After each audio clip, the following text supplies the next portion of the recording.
Welcome back to my channel. और आज की कहानी है दो दोस्तों की, जिसमें कि एक दोस्त किसान था और दूसरा दोस्त था चोर। तो जो दोनों की दोस्ती थी वो बहुत पक्की थी, और जो चोर था वो करता था गांव से बाहर जाकर चोरी। ठीक है, जो किसान दोस्त था, किसान का नाम था चंदन, और जो चोर था वो था मनोहर। तो इन दोनों की दोस्ती बहुत पक्की थी, और वो जो चंदन था वो उसको रोकता भी था कि तुम चोरी चकारी मत किया करो, तुम मेरे साथ खेती बाड़ी में ही आ जाओ और हम दोनों मिलके खूब अच्छा काम करेंगे। लेकिन वो मानता नहीं था, उसको ये था कि जल्दी इंस्टेंट चाहिए सब कुछ, तो उस वजह से वो इतना उसकी बात मानता नहीं था। लेकिन दोस्ती पक्की थी उनकी। तो एक बार की बात है, उस गांव में एक सिद्ध पुरुष आए जो प्रवचन देते थे बाबा। तो मनोहर और चंदन दोनों ही उनके प्रवचन में जाने लगे, और जैसे गए तो बाबा का जो उसको इफेक्ट है बहुत ज्यादा पड़ा मनोहर को। चंदन तो सुनता था, और चंदन की भी लाइफ चेंज हो गई बाबा के प्रवचनों से, बट सबसे ज्यादा चेंज हो गई मनोहर की। अब बाबा सब जानते थे कि भैया ये चोर है, तो बाबा ने भी उसको बोला कि तुम चोरी चकारी छोड़ दो। तो उसने बोला, बाबा मैं चोरी चकारी छोड़ दूंगा तो फिर मेरा घर कैसे चलेगा, क्योंकि मुझे इसके अलावा कोई और काम नहीं आता है। तो बाबा ने उसको बोला, कोई बात नहीं, थोड़ा समय लगेगा बट आपका ये चीज़ें कम हो जाएंगी। तो फिर उसने, जब बाबा का जाने का समय आया गांव से, तब वो उन्होंने बोला कि बाबा आप मुझे साथ लेके चलो। तो उन्होंने बोला, नहीं बेटा मैं तुम्हें साथ लेके नहीं चल सकता, तुम्हें यहीं रहना है। तो फिर उन्होंने बोला कि फिर बाबा मुझे कुछ ऐसा मार्गदर्शन दो जिससे कि मेरा जीवन सही हो सके। तो बाबा ने उसे एक वरदान दिया कि तुम पशु पक्षियों की आवाज़ को मतलब पहचान सकते हो, तुम उनकी बोली को समझ सकते हो, लेकिन जिस दिन तुमने इस सिद्धि का, इस वरदान का गलत यूज करा, उस दिन तुम्हारा सर्वनाश हो जाएगा। और उसने बोला कि बाबा आपके प्रवचन में आने से, आपके आश्रम में आने से, आपका प्रवचन सुनने से मुझे इतना मतलब अच्छा लगा कि मैं चोरी चकारी छोड़ दूंगा, लेकिन साल में एक दिन, दिवाली वाले दिन मैं चोरी करूंगा, उसके लिए आप मुझे इजाज़त दे। तो बाबा ने बोला कि ठीक है। बाबा सब जानते थे क्या हो रहा है क्या नहीं हो रहा है। तो बाबा ने बोला कि ठीक है, पूरे साल तुम चोरी नहीं करोगे, लेकिन दिवाली वाले दिन मैं तुम्हें आज्ञा देता हूँ, ठीक है।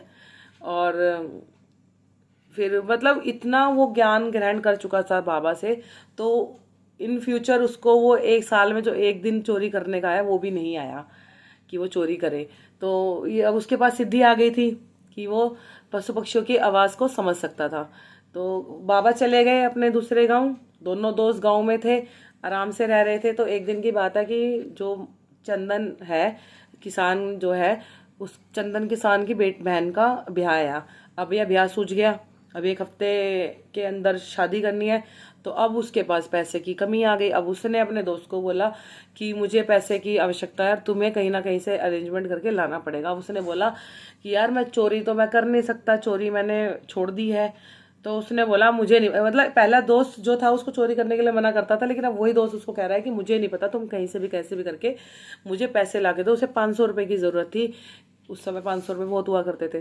तो उसने बोला कि ठीक है कोई बात नहीं, मेरे दोस्त की बहन की शादी, मतलब सोचो मेरी बहन की शादी है, तुम्हारी बहन मेरी बहन है, तो मैं करता हूँ कुछ जुगाड़, और तुम मेरा इंतज़ार करना, मैं हफ्ते भर के अंदर पैसा ज़रूर लेकर आऊँगा, नहीं लाया तो तुम मेरा इंतज़ार मत करना, ठीक है। अब क्या हुआ, जो मनोहर था, कहानी यहाँ से स्टार्ट होती है। अब जो मनोहर था वो चल दिया नदी की ओर। तो नदी के पास एक पंडित जी बैठे थे, बुजुर्ग से थे ही, ज़्यादा यंग नहीं थे। तो उनको नदी पार करने में बड़ी दिक्कत हो रही थी, तो उन्होंने मनोहर से हेल्प ली कि मनोहर बेटा मेरी थोड़ी मदद कर दो, मुझे नदी पार करनी है। तो जैसे ही मनोहर ने बोला कि हाँ जी मित्र, उन्होंने बोला मित्र, मनोहर मित्र कृपया करके मेरी मदद करो, मुझे नदी पार करनी है। तो उसने मित्र बोला तो उसने रुका, उसने पंडित जी का हाथ पकड़ा और नाव में बिठाया, और उनको पार कराने के, नदी पार कराने के लिए बैठ गया उनके साथ में। जैसे वो नाव में बैठा पंडित जी को लेके, तो चिड़ियाएँ थी दो चार, उनकी आवाज़ें आई, तो उन्होंने उसको बोला नहीं नहीं। फिर नदी के बीचों बीच जब वो पहुंचे नाव, तब फिर पक्षी उसके साथ ही चल रहे थे, पक्षियों ने उसको बोला, कुछ बोला, फिर उसने गर्दन हिला दी नहीं। फिर लास्ट में जब नदी पार कर ली, फिर पक्षियों ने उसको बोला, उसने फिर गर्दन हिला दी नहीं। अब ये सब देख रहे थे पंडित जी। अब पंडित जी ने बोला कि भाई आपने मित्र, आपने ये गर्दन क्यों हिलाई, जब मतलब मैंने ये ध्यान दिया कि 3 बार पक्षियों ने आपसे कुछ कहा आपके कान में आके, और आपने गर्दन हिला दी और उसको फुरफुर कर दिया, ऐसा क्यों? तो उन्होंने बोला कि आप छोड़ो, कि आपको क्या मतलब है, आपको नदी पार करा दी ना, अब आप चलो अपने रास्ते, मैं अपने रास्ते चलता हूँ। तो कहता है कि नहीं, मुझे जानना है, मुझे जिज्ञासा है इस बात की कि आखिर पक्षियों ने तुमसे क्या कहा जिसके लिए तुमने गर्दन हिलाई। तो बोला कि मैं आपको ये बात तब बताऊंगा जब आप मुझसे वादा करो, आप ये बात किसी को नहीं बताओगे। अब उसने बोला ठीक है, मैं किसी को नहीं बताऊंगा, बताओ क्या बात है। तो उसने बोला कि मुझे जब आपने मुझे पीछे से कहा मित्र मनोहर नदी पार करानी है, तो जो ये चिड़िया है, पक्षियों ने मुझसे कहा कि इस पंडित के पास एक सोने की पोटली है, तो तुम इससे इसकी पोटली हड़प के जा सकते हो, अपने दोस्त की मदद कर सकते हो। तो मैंने मना कर दिया नहीं। फिर दोबारा जब नदी के बीचों बीच हम पहुंचे, तब फिर इन्होंने मुझसे कहा कि ये अच्छा मौका है, पंडित को नदी में गिर दो और तुम पोटली लेकर आगे बढ़ जाओ। फिर मैंने उसे मना कर दिया नहीं। फिर अब नदी के पार आई तो फिर इन्होंने मुझसे कहा कि ये आखिरी मौका है, तुम पंडित से पोटली लेकर आगे बढ़ो और इसको छोड़ दो, ये बूढ़ा है, तुम्हारा पीछा नहीं कर पाएगा। फिर मैंने इसे मना कर दिया। पंडित जी ने बोला है, ऐसा बोला इन्होंने, और तुमने क्यों मना करा? तो उसने बोला मैंने सिर्फ और सिर्फ इसलिए मना करा कि जब आप नदी के पास खड़े थे और मैं आपसे आगे था, आपने मुझे मित्र कहकर बुलाया, तो मित्र के साथ कभी धोखा नहीं करते हैं। तो उसको इतनी इंस्पायर करी ये वाली बात है कि चोर होकर उसने बताया कि मैं एक बहुत बड़ा चोर हूँ, लेकिन जब आपने मुझे मित्र कहा तो मेरा फर्ज ये बनता है कि मित्र का धन नहीं हड़पना, मित्र के साथ गद्दारी नहीं करनी। तो ऐसा कहकर वो अपना आगे चल दिया। और जो पंडित था वो इतना मतलब उसको दिल में ये बात लग गई, तो वो वहीं जिस नदी के किनारे जो राजा था, जो राज्य था, उस राज्य के राजा के पास गया और उसने सोचा कि भैया इसके बारे में तो राजा को बताना चाहिए ज़रूर की ज़रूर। तो राजा के पास गया, दरबानों से मिला, राजा किसी तरह से राजा तक पहुंचा, अनुमति ली। फिर राजा से बोला कि राजा जी मुझे आपसे एक बात करनी है, लेकिन अकेले में। तो उन्होंने बोला हाँ बोलो आओ। फिर अकेले कमरे में पंडित जी और राजा मिले, उन्होंने बात करी आपस में, बताया कि ऐसे ऐसे मेरे साथ ये चीज़ हुई है, और जो मैं हैरान हूँ इस तरह का चोर देखकर कि जो चोर मतलब कितना ईमानदार है वो। तो राजा को भी मतलब उत्सुकता हुई, भैया मैं भी मतलब ऐसे राजा, ऐसे चोर से मतलब ऐसे इंसान से मिलूं जिसने मतलब सामने आया हुआ धन भी नहीं चुराया। तो उसने क्या करा, तो उसने उससे पूछा भी वो कहाँ मिलेगा। तो उसने बोला कि महाराज मुझे लग रहा है कि वो आप ही राज्य में चोरी करने के लिए आया है, और हो ना हो वो आपके राज्य में जो पहली सराय है उसी में ही ठहरेगा। तो जो पंडित जी थे उन्होंने उसको राजा को सारा हुलिया बताया कि ऐसे ऐसे उसके कपड़े हैं और ऐसा ऐसा उसका फेस है। ठीक है, अब राजा ने क्या करा, राजा ने 2 मक्के की रोटी बनवाई और भेष बदल कर उसी सराय में चले गए चोर का भेष लेकर। तो वो समझ गए थे, उनके सामने वो लेटा हुआ था, तो वो समझ गए कि भैया यही चोर है। तो उससे हाय हेलो करी और बोला कि अपने मजबूरी बताई राजा ने झूठ मूठ की कि ऐसे ऐसे मेरी माँ बीमार है और मुझे पैसे की बहुत आवश्यकता है, मुझे 1000 रुपये चाहिए। तो उसने बोला मैं भी चोर हूँ, उसने सरेआम बोला उसको कि मैं भी एक चोर हूँ। ऐसा करते हैं, मैं आज सुबह का यहाँ आया हुआ, मैंने देखा है सामने जो दुकान है उसमें गल्ला है, उसमें काफ़ी धन होगा, तो हम आज रात उस दुकान में चोरी करेंगे। ठीक है, परचूने की दुकान थी, चोरी करनी थी। तो रात को दोनों बैठे इंतज़ार करा, मक्के की रोटी थी, उसने कहा कि चलो मैं रोटी लेकर आया हूँ, खा लेते हैं। तो एक एक रोटी दोनों ने खा ली, रात का इंतज़ार करा, दुकान बंद करके मालिक जा चुका था। अब इन्होंने क्या करा कि दुकान का ताला तोड़ा, रात के अंधेरे में दुकान के अंदर घुसे, दरवाज़ा बंद किया और गल्ला खोला। गल्ले में से सिर्फ 500 रुपये इसने लिए और 1000 रुपये राजा को दे दिए। और इसको लगी थी भूख, क्यों सुबह का आया हुआ था। उसने बोला मेरे को भूख लगी है और तुम्हारी मक्के की रोटी भी मैंने बहुत देर हो गई थी खाए हुए, बहुत समय हो गया है, तो मेरे पेट में चूहे कूद रहे हैं। तो उसने क्या करा, बोरी में से वाइट वाइट सी चीज़ दिखी थी, तो उसने सोचा चीनी है ये। तो उसने जैसे मुट्ठी भरी और ऐसे मुंह में लगाया तो वो नमक निकला, तो उसने वो थूक दिया। फिर उसके मन में जैसे उसके मुंह में नमक आया, उसने नमक थूक दिया। तो उसने क्या करा, जो अपने हाथ के जो 500 रुपये थे वो वापस गले में डाले और राजा से भी बोला कि ये 1000 रुपये रखो वापस। तो राजा कह रहा है क्यों रखूँ, मैं तो नहीं रखूँगा, मैंने तो ये चोरी करे, मैं नहीं रखूँ।